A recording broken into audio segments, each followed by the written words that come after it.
All right, so we're standing in corn stalks right now, and I just picked up this corn stalk, and as I assumed, it's sopping wet. Here's the problem. If I wanted to go plant today, and I'm gonna try to cut this residue with my coulter on the planter, how good a job am I gonna do?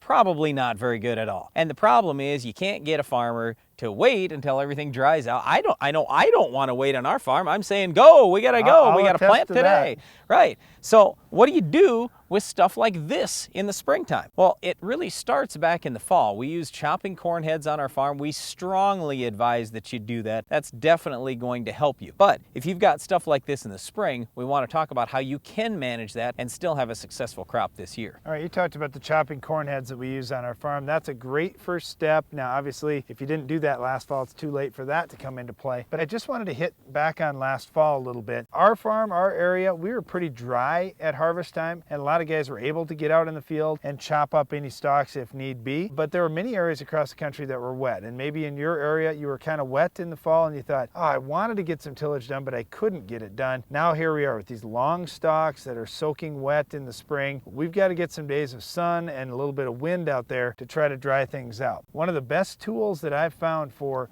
working through these stalks, trying to chop them up, is just any type of coulter cart, whether that's a Salford with individual coulters doing the work, whether that's something like a 330 Turbo that we've used on our farm that has gangs of coulters that does a really nice job. I mean, there are a number of different coulter type machines out there that can be used just to go coulter straight up and down to slice through some of those corn stalks. You can get them worked up. Yeah, we've used a twister as well. We've used a number of these different tools, and the point is we're doing vertical tillage here. We don't want to use a disc. That's what we used to do in the old days, but our dad would always say, well, boys, don't ever disc in the spring because you're just going to make a mess. You're going to create a lot of compaction out there. We don't want to do that. With these coulters, you can slice without creating all that compaction. So that's the reason these machines have gotten so popular in the last few years. And again, you can manage things differently if you do stuff different in the fall, but here we are in the spring. Now we're stuck. We got to do something to get these pieces of residue manageable, because like I say, the big issue here is if you come along with a planter and things aren't absolutely just perfect,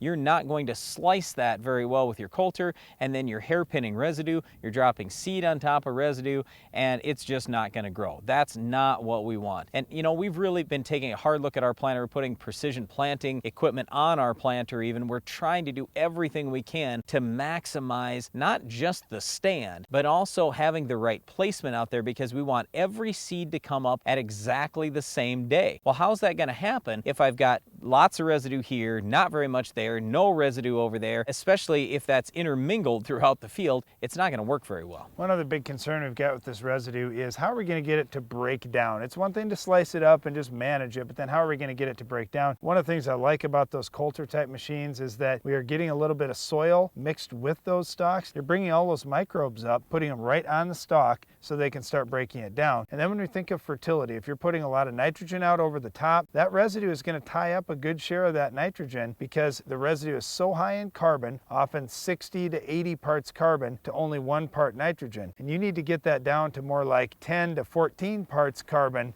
to 1 part nitrogen if you want to really start breaking that material down. So it's okay to put some nitrogen up top and say, you know, I'm going to put a little nitrogen up top just to try to help with that residue breakdown.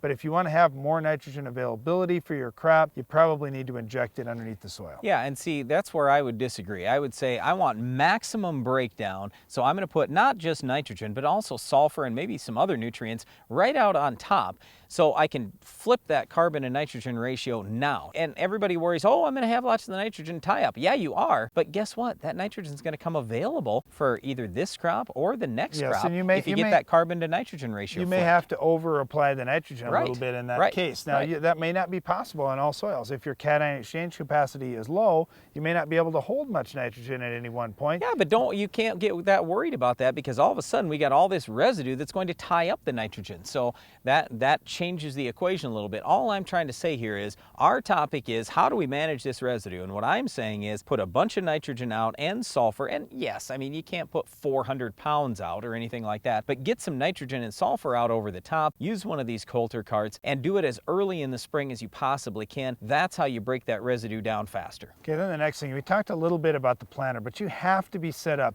to move that residue out of the way, whether you're in strip till, in no-till, or even in conventional till. Make sure that you are moving that residue out of the way in front of your row. If you've farmed for very many years, you're well aware of probably all this stuff that we're talking about, but the reason why we're bringing it up, I can just tell you from firsthand experience, we haven't even taken this planting thing to the level it's needed to be taken to. You know, we've been talking about 200 bushel corn for quite a number of years now. I'm sick of talking about 200 bushel corn. Let's talk about 300. How are we going to get to 300? Well, we're not going to get there unless we get a great stand. We have the seeds coming up all at the same time. We have to do a better job there, and it really starts with managing this residue. And it also starts with having good weed control and stopping weeds like our weed of the week. Can you identify this week's weed?